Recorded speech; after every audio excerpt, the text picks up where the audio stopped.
Muchas gracias Hernán, muchas gracias Dani también por la presentación. Bueno, esta primera charla vamos a tratar de tomar de abordar algunos temas, algunos casos clínicos relacionados al abordaje del paciente crítico en los errores congénitos del metabolismo. Podemos empezar, Dani. Ah, ya.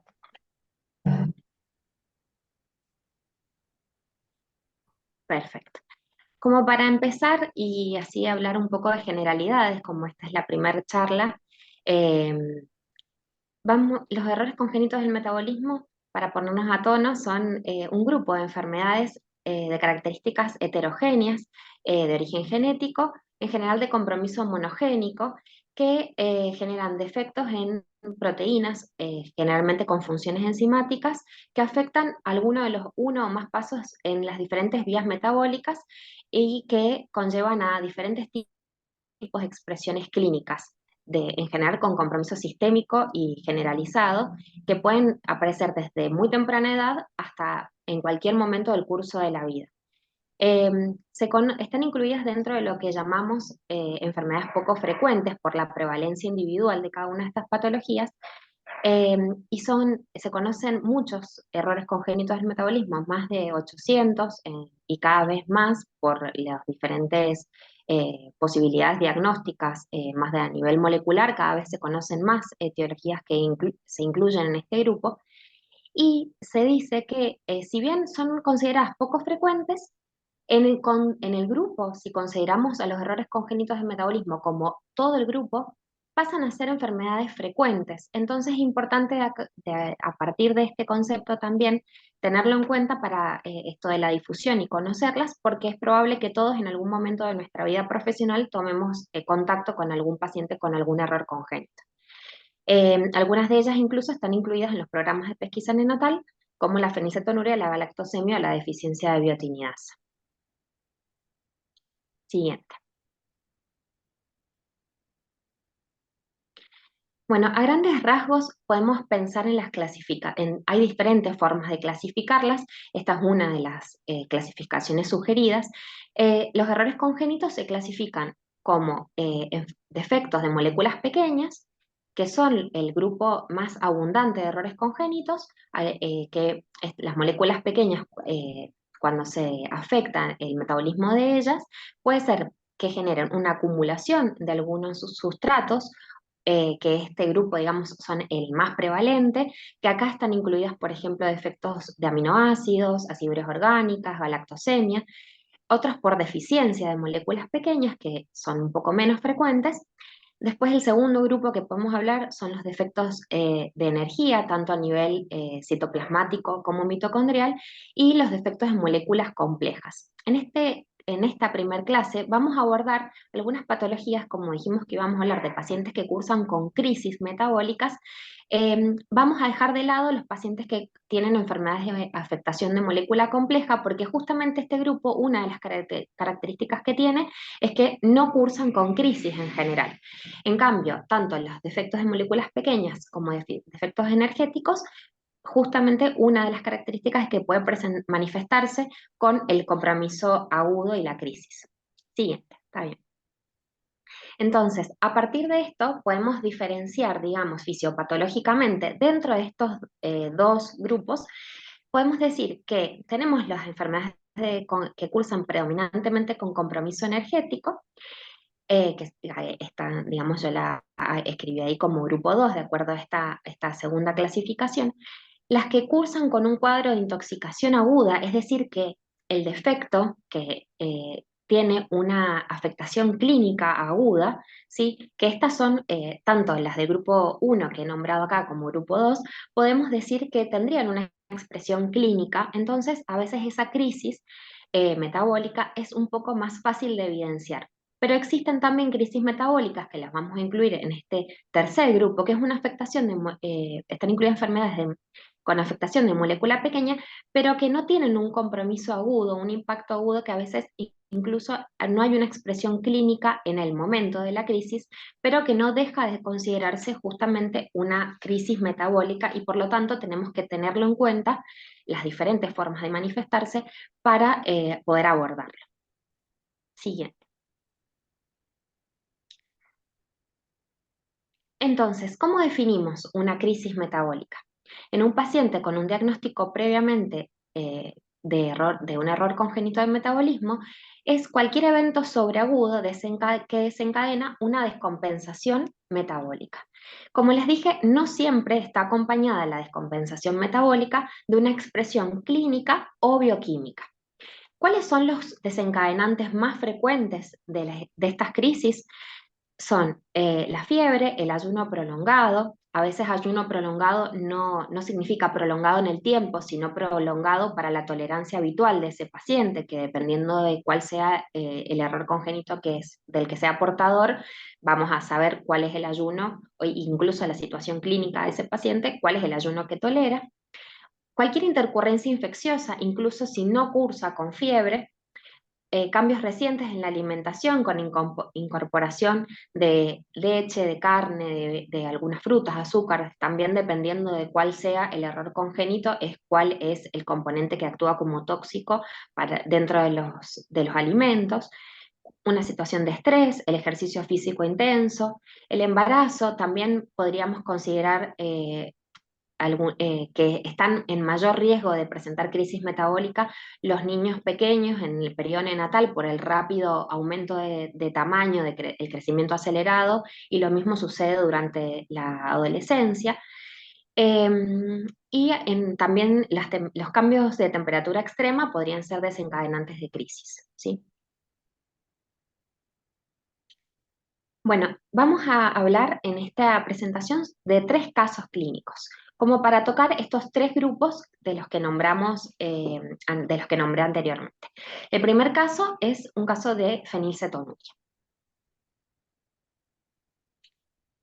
Noah es un paciente de 3 años que tiene diagnóstico de fenilcetonuria o PKU, en la presentación la vamos a nombrar con las siglas, que fue diagnosticado a partir de la pesquisa neonatal. Tuvo un valor inicial de 5,4 miligramos por ciento de fenilcetonuria en la gota de sangre, recibió lactancia materna y una fórmula especial para pacientes con fenilcetonuria durante el primer año de vida. Eh, es el primer hijo de esta pareja, los dos papás son referidos sanos, no tienen antecedente de consanguinidad y se dedican profesionalmente, tienen un emprendimiento familiar. Este niño no ha tenido internaciones ni antecedentes clínicos relevantes en estos primeros 3 años de la vida, más allá de su condición de la fenilcetonuria. Y actualmente, a los 3 años, recibe fórmula libre de fenilalanina para niños mayores de 1 año, que la que él recibe es la PKV con Idamed, y alimentos que aportan 450 miligramos de fenilalanina por día, entre fórmula de inicio, que también recibe, y el resto repartidos en alimentos en almuerzo y cena. Siguiente. Bueno, concurre a control al consultorio, ha iniciado recientemente el jardín maternal, va 4 horas por día, en el jardín recibe una colación y también el almuerzo. En general estos alimentos los lleva, digamos, directamente desde su casa. Está cursando un cuadro respiratorio viral, febril. eh, la mamá refiere, con regular tolerancia oral en las últimas 48 horas. Y también nos comenta la mamá que a veces come algunas galletas de sus compañeros, galletas comunes, digamos, por lo tanto, en el recordatorio alimentario se calcula que había recibido un poco más de fenilalanina de la indicada. Había hecho un control en gota de sangre en la semana anterior, que había arrojado un valor de 3,6 miligramos por ciento la semana previa, y ahora que el día que asista al control se le toma un nuevo control en gota de sangre. Y se explica a la mamá qué medidas tomar ante la crisis. Este sería uno de los casos en donde el paciente, de primera instancia, la mamá concurre a control sin presentar ninguna manifestación clínica, ningún cambio a nivel, digamos, clínico, ni tampoco en este caso tenemos ningún dato bioquímico que podamos constatar. Pero como está cursando un cuadro infeccioso, viral probablemente, febril, se toman igual las medidas de crisis. Bueno, como sabemos, todos los pacientes pueden tener estas situaciones críticas. Estos pacientes con fenilcetonuria no están exentos de tener una gastroenteritis, un cuadro viral, una otitis. Así que es importante tener ciertas medidas. ¿Por qué? Porque en estas situaciones sabemos que la fenilalanina va a estar aumentada. Y hasta que no termine este cuadro o los síntomas, es muy probable que continúe elevada. Entonces, es importante tomar ciertos recaudos para tratar de minimizar lo máximo posible este aumento. Uno de los principales puntos a tener en cuenta es tratar de mantener la ingesta del sustituto proteico libre de fenilalanina para tratar de minimizar el catabolismo durante la enfermedad. Sabemos que los requerimientos durante una crisis metabólica están aumentados. Por lo tanto, la fenilalanina no se va a absorber adecuadamente en el intestino y esto va a provocar que aumente. Entonces, es importante mantener el sustituto proteico, pero también sabemos que en estas situaciones muchas veces los chicos están inapetentes, por lo tanto es más difícil que ingieran todo el aporte que habitualmente consumen. Por lo tanto, es importante tratar de administrarlo en dosis más pequeñas y de forma más frecuente para tratar de maximizar lo máximo su tolerancia. Y otra cosa a tener en cuenta es que es mejor o es mejor tolerado durante los periodos en que el paciente no está con fiebre, ¿sí? Entonces, hacen referencia las guías de tratar de dárselo una vez que uno le dio el antitérmico. Por otro lado sabemos que, como en cualquier crisis metabólica, los requerimientos de energía van a estar más aumentados, por lo tanto es importante aumentar la ingesta calórica. Y una de las formas es fomentando el consumo frecuente de bebidas azucaradas o agregarle polímeros de glucosa a las bebidas. Al tener fiebre, al estar con un cuadro eh, gastroenterológico o viral, uno no come demasiado. Entonces, sabemos que es importante la hidratación y una forma de hacerlo es agregándole esta fuente extra de carbohidratos.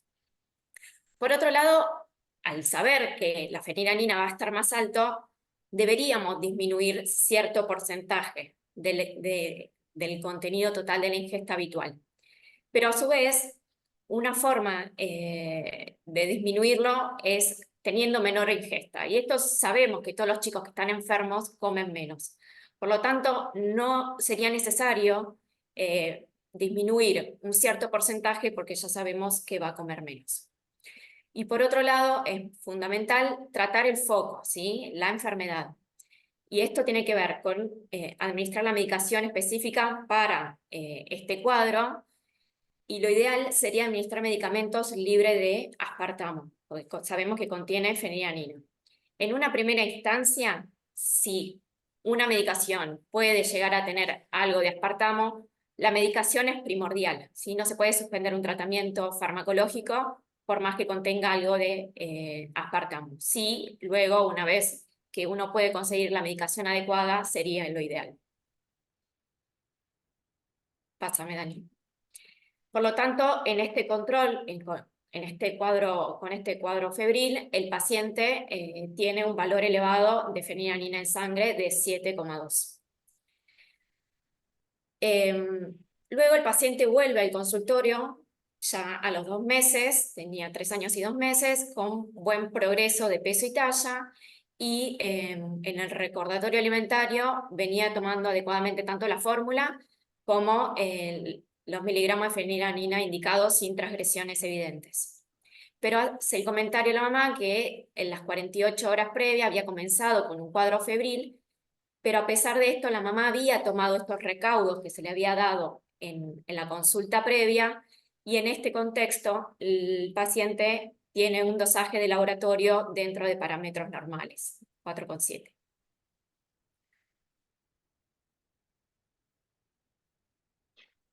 Bueno, El segundo caso que vamos a presentar es una paciente con un trastorno del ciclo de la urea.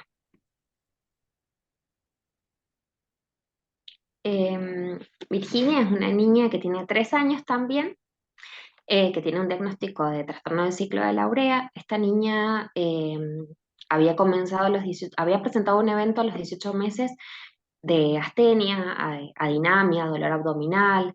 Había consultado en la guardia, habían constatado un aumento de transaminasas y un TP prolongado. Había estado afebril, anictérica, se había tratado ambulatoriamente y luego se había normalizado tanto la clínica como la función hepática. Nada, había pasado como un cuadro transitorio. Pero a los 2 años, durante un nuevo proceso febril, aparecen cambios conductuales, alteración del sueño, vómitos, y hace una desmejoría más aguda, progresiva, que termina internada en una unidad de terapias de cuidados intensivos pediátricos con un cuadro de encefalopatía aguda y una falla hepática aguda. En este contexto se realizan laboratorios de rutina por el ingreso grave de la paciente, se descartan las causas más frecuentes de patologías que cursen tanto con, digamos, con una encefalopatía y la falla hepática aguda, y se descartan causas infecciosas, inmunológicas, tóxicas, y dentro del laboratorio que se realiza se detecta un aumento del amonio con un valor de 379, que eso está en unidad de microgramos por decilitro.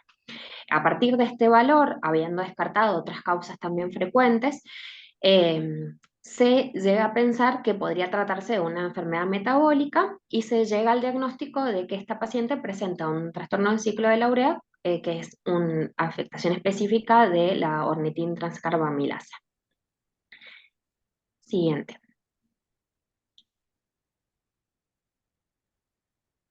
Bueno, está actualmente en seguimiento en el servicio de errores congénitos de su hospital de referencia y tiene una dieta basada en una restricción proteica con un aporte de 0,7 gramos por kilo de proteínas, y una fórmula de aminoácidos esenciales, URSB, eh, a 0,5 gramos por kilo.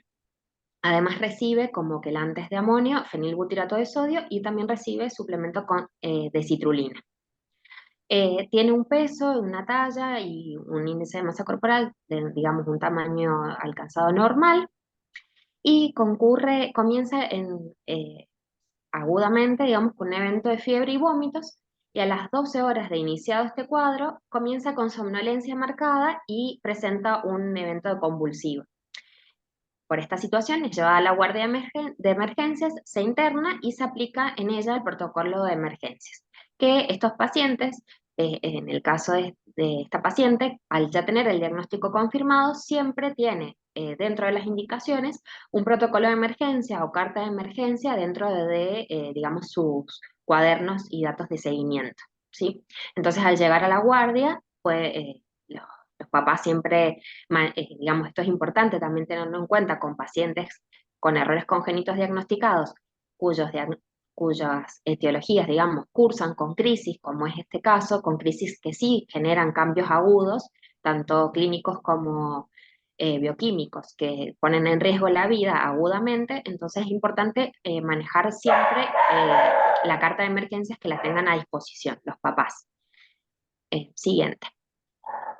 Entonces, en este caso, la carta de emergencia o protocolo de emergencias que tenía esta paciente es que en el caso de que ella presentara eh, vómitos agudos, trastornos de conciencia, síndrome febril, ¿podemos poner la anterior, Dani? Se interne, ¿sí? Hay una que sé que no quiere, Siguiente.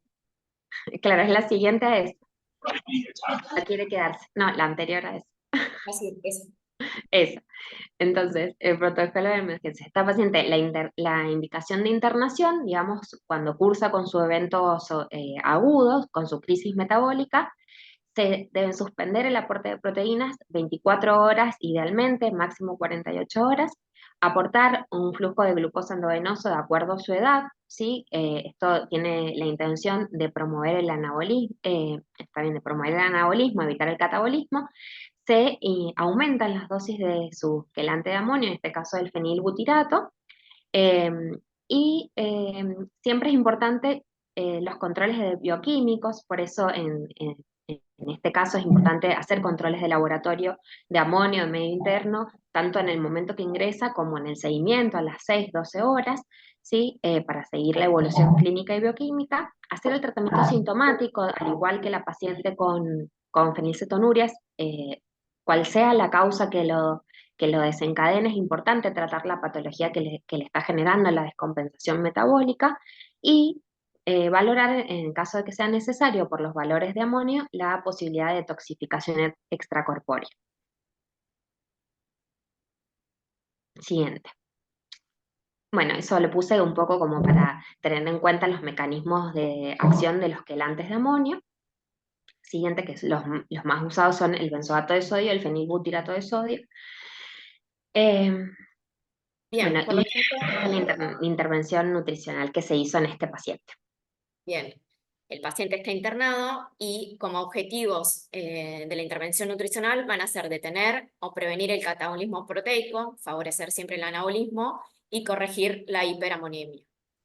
Como ítems a tener en cuenta, es muy importante, como decía Euge, suspender inicialmente el aporte de proteína y colocar el flujo de glucosa endovenoso adecuado al paciente, siempre elevado.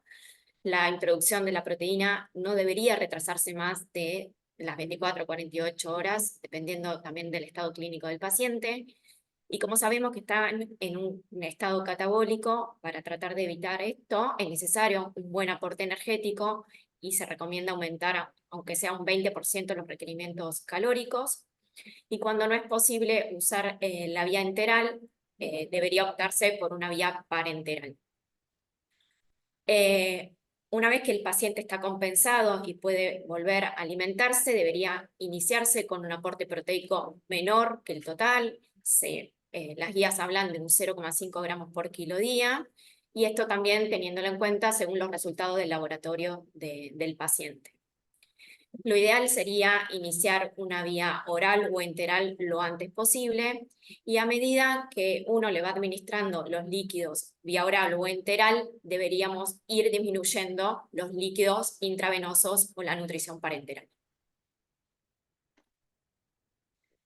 Bueno, por lo tanto, ingresa el paciente, al inicio se le indica el ayuno, se le coloca el flujo de glucosa y dentro de las 24 horas los médicos de errores congénitos nos indican iniciar el 50% del aporte habitual del paciente. Como les contamos, este paciente tenía indicado un 0,7 gramos por kilo de proteína natural y 0,5 gramos de proteína de aminoácido. Así que el 50% aproximadamente le calculamos un 0,3 y 0,2 de aminoácidos.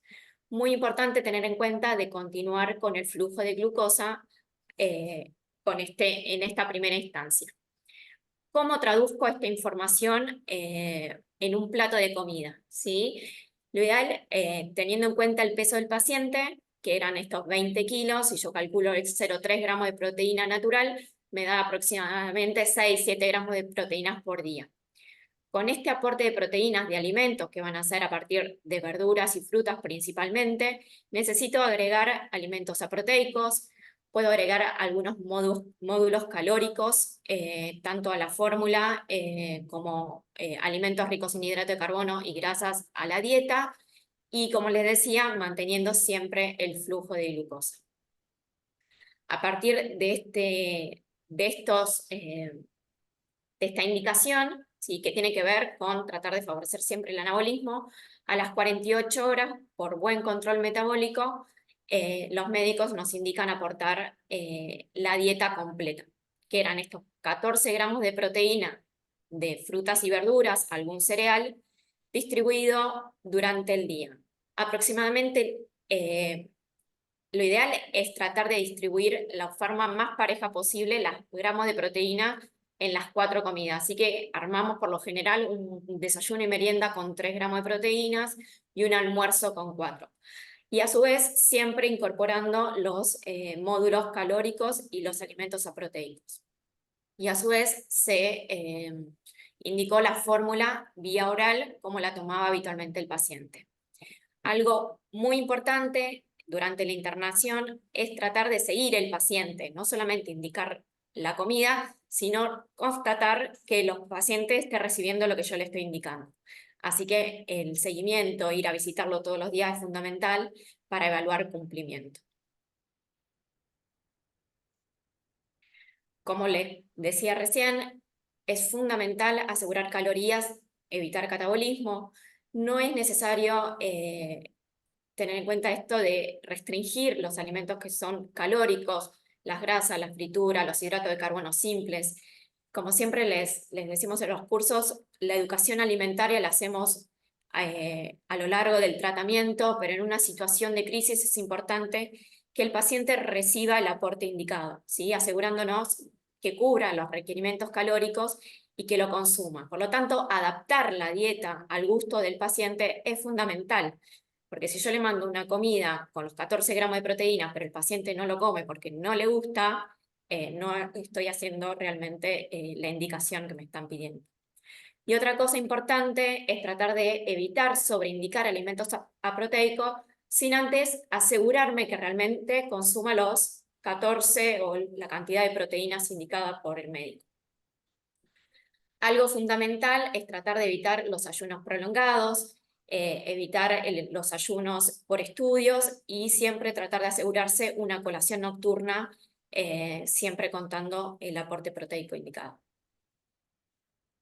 Acá quería también digamos, subrayar, digamos, o resaltar la importancia de que en este tipo de pacientes, para el manejo de la crisis, es muy importante hacer el ayuno proteico inicial, perdón, pero no sobreexcedernos más allá de las 48 horas del ayuno proteico. Por eso tan importante es que tengamos en cuenta que los alimentos hipoproteicos son importantes, pero como suelen ser, digamos, derivados de hidratos de carbono, suelen ser elegidos. Pero no tenemos que caer en que sean los únicos alimentos que contenga, o por el temor, digamos, de ofrecerle proteínas, que caigamos en darle solamente frutas, verduras y aproteicos, porque vamos a generar que este paciente persista en catabolismo justamente por la falta de proteína necesaria para utilizar durante un evento febril que el cuerpo va a necesitar, digamos, formar sustancias, utilizar proteínas para combatir la enfermedad, digamos. Entonces tenemos que manejar esto adecuadamente, no caer en el exceso, pero tampoco caer en el déficit porque es tan grave, digamos, como para perpetuar la crisis como no aportarlas, ¿sí? O sea, no aportarlos es tan grave como caer en el exceso, ¿sí? Así que eso es súper importante.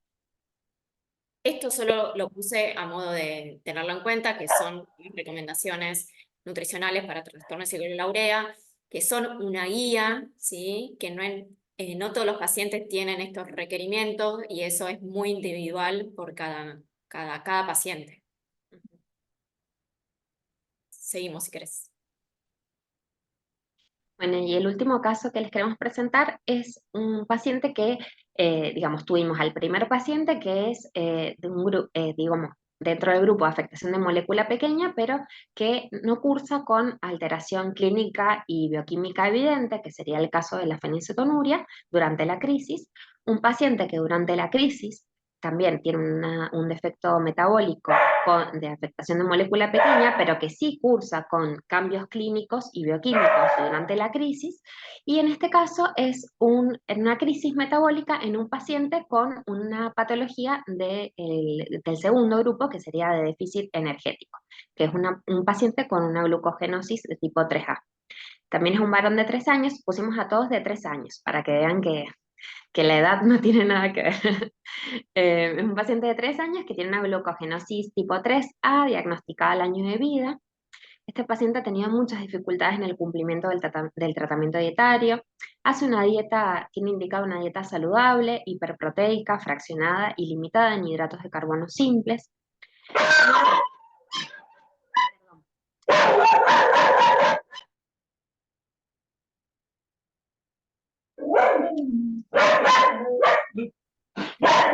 Espérenme un segundo.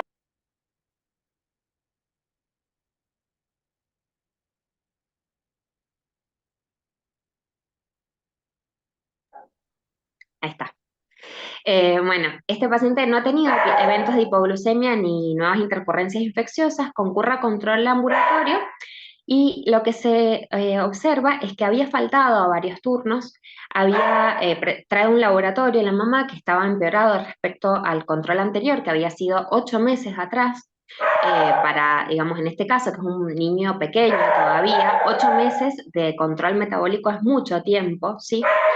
Eh, no había realizado, solamente había realizado el control bioquímico, en este caso para un adecuado seguimiento es importante, el control ecográfico, la evaluación cardiológica, y había hecho el laboratorio con un ayuno de 4 horas, que era su ayuno habitual, y se constata que tiene hipoglucemia, aumento de CPK, transaminasas y colesterol. Siguiente. Bueno, este es el laboratorio que traía la mamá y en la segunda columna está el control anterior. Entonces lo que vimos es que había un aumento de triglicéridos, un aumento de colesterol, la CPK también está aumentada. La glucemia, si bien el paciente no tenía manifestación clínica evidente, estaba en hipoglucemia, un aumento de transaminasas también marcado, sí, respecto al control anterior. ¿Sí? Siguiente. Y lo que se constataba en el examen físico es que tenía un abdomen prominente con una hepatomegalia que llegaba hasta la fosa ilíaca derecha, el hígado aproximadamente 10 centímetros debajo del reborde costal, no tenía circulación colateral, tenía un peso y una altura que estaban adecuadas, ¿sí? Con una adecuada progresión, tanto de peso como de talla.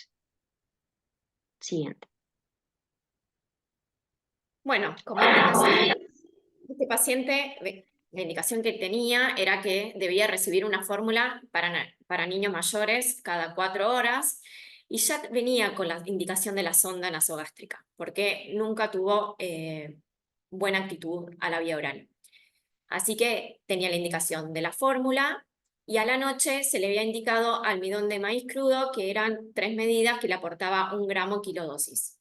Todo esto debía aportar 2 gramos por kilo de proteínas, más una dieta, como les dijimos, hiperproteica. Lo que evidenciamos en esa consulta es que no venía realizando la dieta como corresponde. A su vez, no trae los registros alimentarios que siempre les pedimos para que concurra a la consulta. Cuando se le hace el interrogatorio, se evidencia que desayunaba té o mate cocido, con algún alfajor o media luna, picoteaba en los almuerzos, principalmente sopas o algún guiso, y que le gustaba, la mamá hacía mucha referencia, que le gustaban los fideos, las papas fritas y el pan, que muy ocasionalmente comía algún pedacito de carne. Con respecto al aspecto social, son padres separados, ya notábamos desde el inicio del tratamiento dificultades para alimentarse, por eso venía, como les decía, con la sonda, con la indicación de sonda nasogástrica. Es un niño muy sobreprotegido que ante cualquier berrinche o lloraba, lo concedían con algo de alimentos. Pásame eso. Bueno, por todo esto, regular cumplimiento de los controles, mala adherencia al cumplimiento dietario, se decide la internación por mal control metabólico. Con todo esto, le indicamos un aporte a través de una gastroclisis continua para asegurarnos que reciba el aporte indicado de unos 1.200 mililitros por día de una fórmula sin lactosa, y a su vez le agregamos un módulo proteico para asegurar la ingesta proteica. Con esto le daba el 80% de los requerimientos calóricos y 4 gramos de proteínas por día. A su vez, se realizan las intervenciones por Servicio Social y Salud Mental para que nos puedan ayudar al cumplimiento de esta familia con un tratamiento que es una dieta, no más que una dieta saludable, rica en proteínas, y tratar de evitar los ayunos prolongados.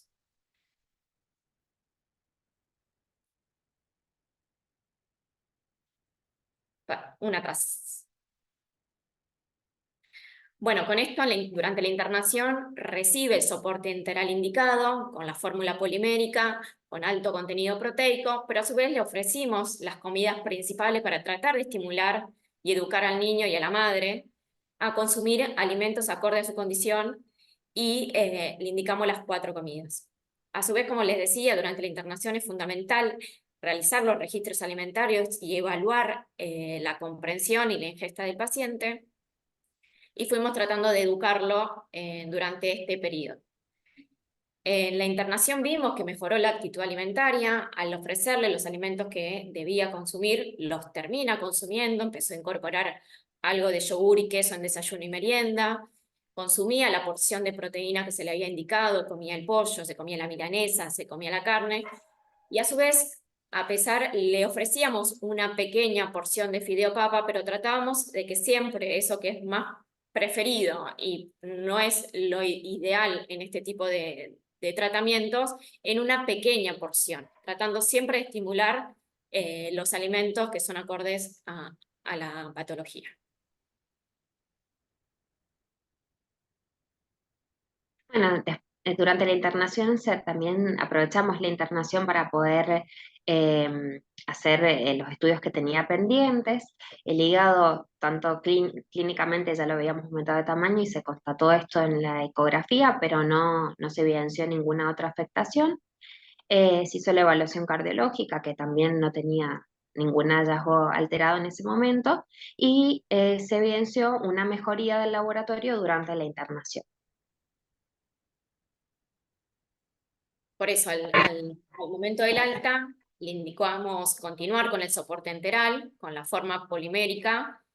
En un primer momento, como les dije, le habíamos indicado una fórmula sin lactosa por la alta cantidad de leche que le habíamos indicado solamente por un tema de tolerancia, para ver si la toleraba. Al momento del alta le indicamos la fórmula que venía recibiendo, que tenía indicado en un primer momento. La indicación era cada 4 horas. Se hace hincapié en la dieta saludable, rica en proteínas, se dan ideas de preparaciones, cómo tratar de incorporarlas a sus hábitos y a su dinámica familiar, y hacer hacer hincapié en la importancia de respetar las 4 comidas principales y evitar picoteo. Y lo citamos en un control cercano para tratar de evaluar ingesta con registros alimentarios, y se refuerzan todas las pautas de adherencia y el seguimiento por servicio social. En este paciente, en el último paciente, si bien clínicamente lo mismo, no tenía una crisis evidente, él estaba en hipoglucemia, que eso podría haber sido ya suficiente indicación de internación, pero sobre todo esta internación fue porque su crisis metabólica, que la tenía tanto por toda la alteración bioquímica que tenía el paciente, también la internación en este caso fue justamente para evitar posteriores crisis, hacer toda la educación alimentaria y todo el acompañamiento social. Entonces, en este caso, si bien tenía una indicación, digamos, estrictamente desde lo biológico, porque estaba cursando con una crisis, eh, sobre todo lo que motivó la internación era la dificultad para adherir al tratamiento, que lo hacía propenso a perpetuar esta situación de crisis en el tiempo, ¿sí? Por eso es que fue como un doble objetivo en la internación de este paciente. Entonces, como conclusiones, pensamos que es importante conocer cuáles son los desencadenantes más frecuentes de las situaciones de crisis metabólicas, y dependiendo del tipo de error congénito de metabolismo, podría ser una crisis de manejo ambulatorio o requerir la internación. Y no siempre crisis metabólica es sinónimo de internación, pero sí siempre implica una gravedad, porque siempre las crisis se relacionan con el pronóstico de los pacientes. No siempre el pronóstico es al deterioro neurológico o al riesgo de vida, como sería en el segundo caso o tal vez en este tercer caso, pero sí siempre presentar reiteradas crisis metabólicas condicionan el pronóstico a largo plazo. Por ejemplo, en el paciente de la fenilcetonuria condiciona su pronóstico neurológico a largo plazo. O sea, siempre es un sinónimo de gravedad la crisis. A su vez, sabemos que el abordaje tanto clínico como nutricional tiene que ser especializado y es fundamental para el tratamiento de los errores congénitos. Es necesario no solo la anamnesis nutricional para tratar de detectar si puedes haber sido un desencadenante de una crisis metabólica, sino también es fundamental que los licenciados en nutrición conozcan el manejo nutricional en cada etapa crítica. Por lo tanto, es fundamental el abordaje interdisciplinario, tanto de los médicos, como de la nutricionista, como de otros sectores, como muchas veces pueden ser un psicólogo, un servicio social, el Los laboratorio. bioquímicos. Bien.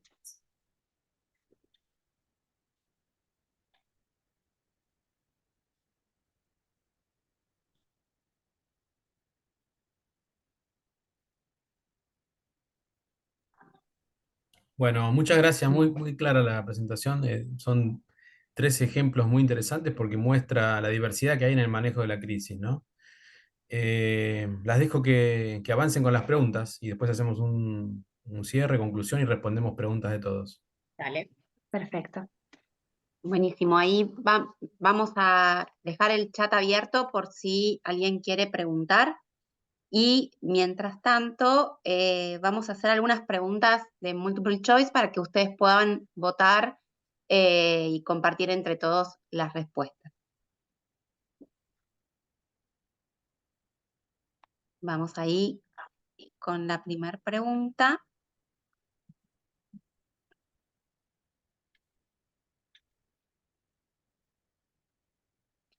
No sé si alguna la quiere leer.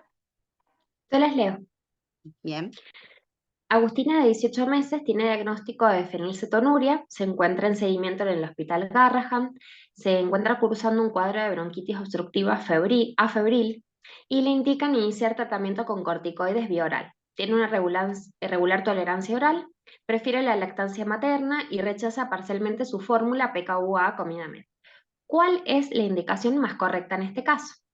Y las opciones son, como no se trata de una crisis, porque no tiene fiebre, ahí no alcanzo a leer toda la pregunta, no sé si ustedes la pueden leer, pero a mí me sale cortada. Bueno, ahí la leo. No, ahí Se pude leerla. indica No se trata de alimentación una fraccionada asegurando la toma de la fórmula especial. fórmula especial, ahí las puedo leer, Dani, Ah, perdón. bien, No se perfecto. trata de una crisis, ya que no tiene fiebre, tranquilizo a la madre porque es frecuente que disminuya el apetito y aseguro la lactancia materna. La tercera opción es que sí se trata de una crisis metabólica y se aplica el protocolo de crisis, por lo que sugiero asegurar la toma de fórmula especial y, de ser posible, minimizar el uso de corticoides. Y por último, se trata de una crisis metabólica, se aplica el protocolo de crisis y sugiero tomar la fórmula especial y suspender el aporte de proteínas naturales, incluso de la leche materna. Les damos un ratito para contestar.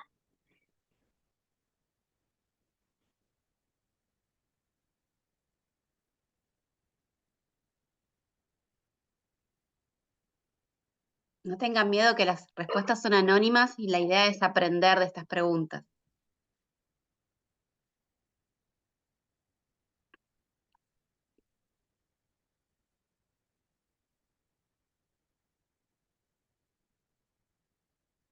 Hay varios que se han animado a responder. Ahí se animaron, sí, sí, sí.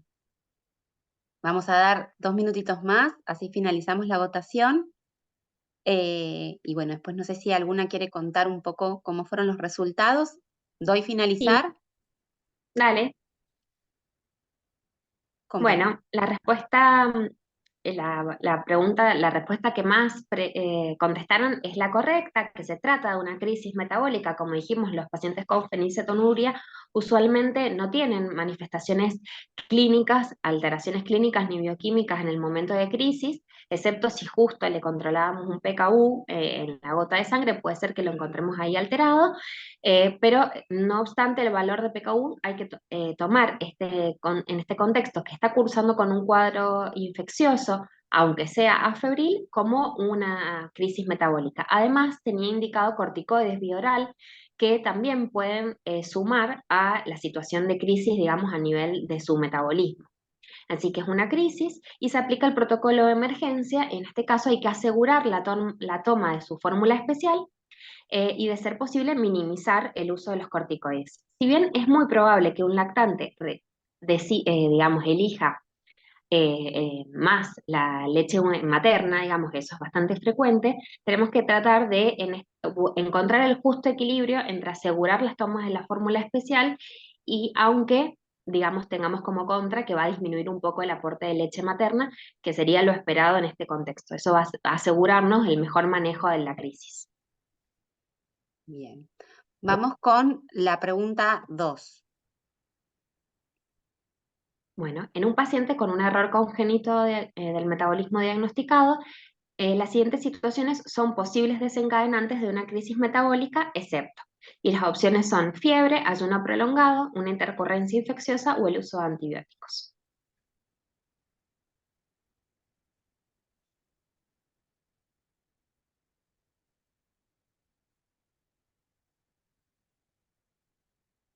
Ahí van votando. 2 minutitos más y finalizo.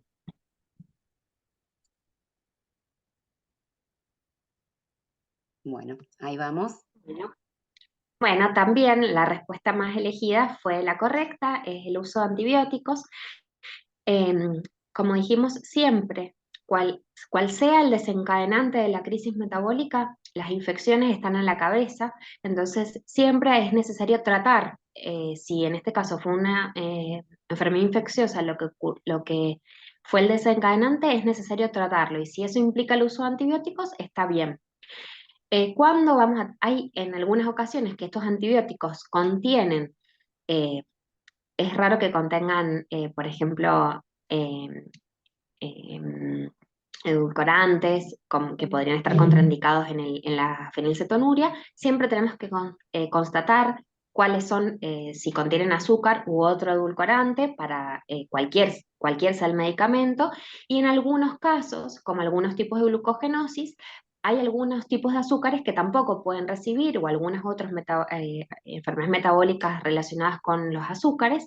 En ese caso sí tenemos que tener en cuenta cuáles son los componentes del medicamento, pero el antibiótico en sí no está contraindicado y es importante utilizarlo porque puede ser lo que nos ayude a combatir la infección digamos que actúa como desencadenante. Entonces las infecciones, la fiebre, el ayuno prolongado suelen ser los desencadenantes de crisis más frecuentes.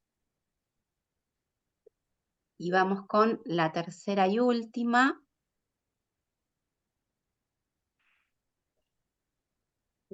No la puedo ver, yo no Y la... yo tampoco todavía no la veo. Cuestionario.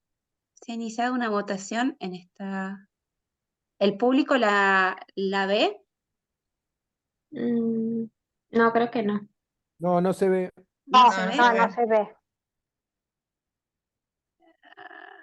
No se ve. A ver, vamos de nuevo, a ver si puedo.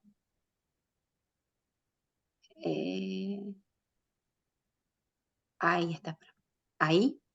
Vamos a ver si ahí va. Ahí está, sí. Bien.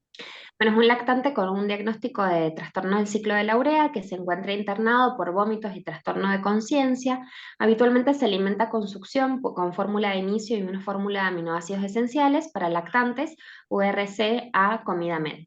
Una vez que el paciente se encuentra estable para comenzar a alimentarse, ¿cuál considera que es la indicación más apropiada? Iniciar con aporte completo por vía oral dentro de las 24-48 horas. Iniciar alimentación con sonda nasogástrica por gastroclisis con todo el aporte habitual y suspender el flujo de glucosa. Iniciar alimentación por sonda nasogástrica en gastroclisis con aminoácidos esenciales y suspender el flujo de glucosa. O iniciar alimentación con la mitad del aporte habitual y mantener el flujo de glucosa. Muy bien, que ya van respondiendo.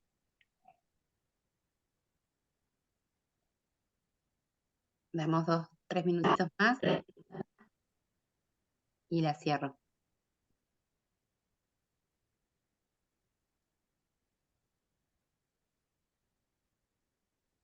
Cierro. Ahí va.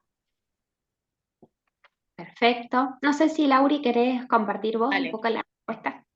La respuesta correcta es la de la mayoría, iniciar con una alimentación por sonda en gastroclisis, lo ideal sería la mitad del aporte habitual y se debe mantener el flujo de glucosa. Tengan en cuenta que también podrían indicar solamente aminoácidos esenciales, pero ahí en la respuesta dice se debe suspender el flujo de glucosa, que eso sabemos que no tenemos que hacerlo, menos al iniciar el tratamiento hasta que el paciente no reciba el aporte completo. Y dentro de las primeras 24-48, iniciar con el aporte luego de una compensación tan grave como tuvo este paciente, lo ideal es que no, sino que ir haciéndolo en forma lenta sería lo ideal. Bien. Acá tengo una pregunta. Quería saber qué fórmula indicaron en el paciente con glucogenosis. Mira, los pacientes con glucogenosis tipo 3 tienen que recibir, como les dije, una dieta saludable, fraccionada, evitando ayunos y hiperproteica.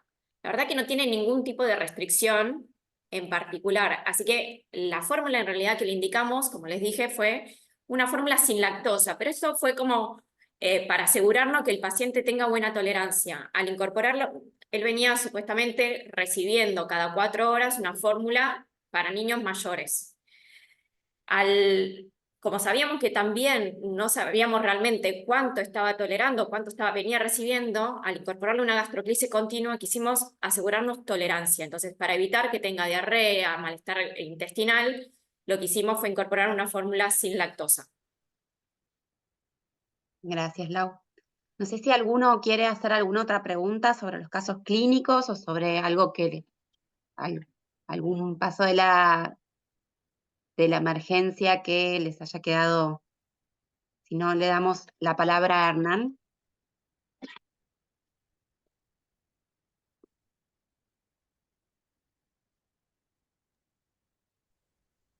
Bueno, yo hago unos comentarios mientras alguien se desinhibe si quiere preguntar libremente.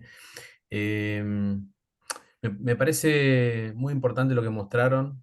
Nosotros habitualmente en el tratamiento de emergencia de la sospecha de error congénito del metabolismo tenemos como un único patrón de tratamiento que es la suspensión del aporte y la colocación del flujo de glucosa para asegurar un nutriente que aporte las calorías necesarias. Y como ven, si uno tiene el diagnóstico de la enfermedad, eso queda muy, muy corto y simplemente sirve inicialmente en los pacientes sin diagnóstico, porque después, si uno conoce el diagnóstico de cada paciente, hay que adaptar el tratamiento de la crisis a la enfermedad. Y como ven ustedes, es muy, muy variable.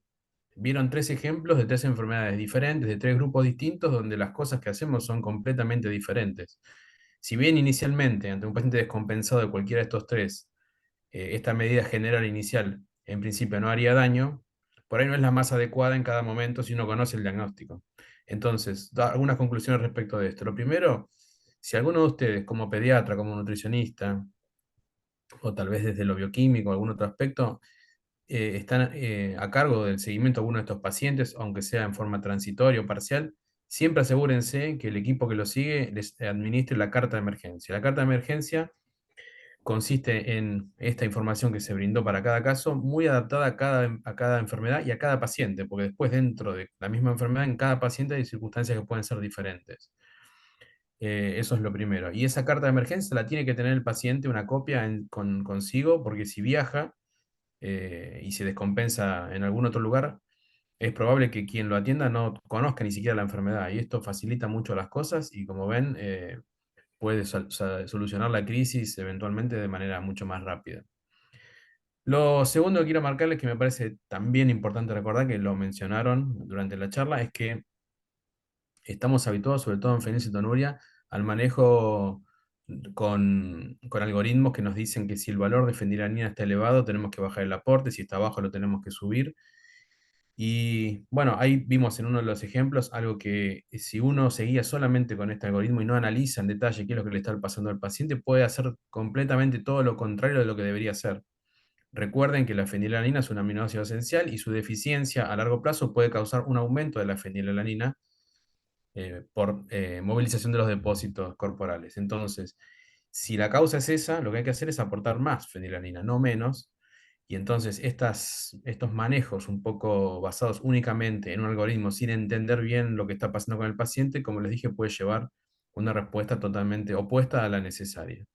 Y finalmente, como bien también se remarcó muy bien durante toda la charla, hay unos trabajos publicados hace algunos años que muestran que la mayoría de los pacientes con enfermedades metabólicas que se internan por una crisis, al momento de la crisis, tienen deficiencia de aminoácidos esenciales. Esto es porque usualmente la crisis empezó en la casa, tal vez 24 o 48 horas antes, en forma lenta.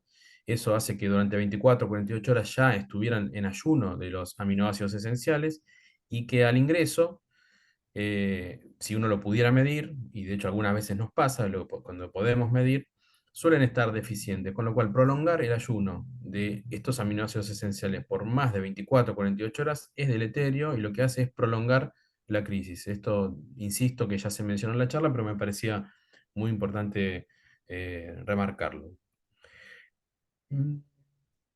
Estoy revisando a ver si anoté alguna otra cosa. No, y lo último que marqué acá como un ítem importante es el rol trascendente que tienen las nutricionistas en el seguimiento de estos pacientes. Los indicadores nutricionales son los más sensibles para detectar cualquier alteración que pueda tener el paciente. No solo es necesario tener precisión de la indicación, bueno, normalmente inicialmente uno seguía con las guías, como mostramos también en un caso, pero después eso se adapta a cada paciente y a los controles metabólicos y clínicos. Pero eso no es suficiente, porque muchas veces sabemos que los pacientes registran una cosa y hacen otra, y entonces también tener precisión respecto de lo que está ingresando en el paciente y compararlo con los requerimientos puede ayudar a prevenir muchas de estas crisis y ajustar el tratamiento antes que la crisis ocurra. Y eso no lo detecta ningún estudio bioquímico, ningún examen clínico. Lo único que lo puede detectar son los indicadores nutricionales a los que ustedes acceden frecuentemente, y por eso les recuerdo que son muy, muy importantes para el seguimiento de estos pacientes y para prevenir alguna de estas crisis. Buenísimo, muchas gracias.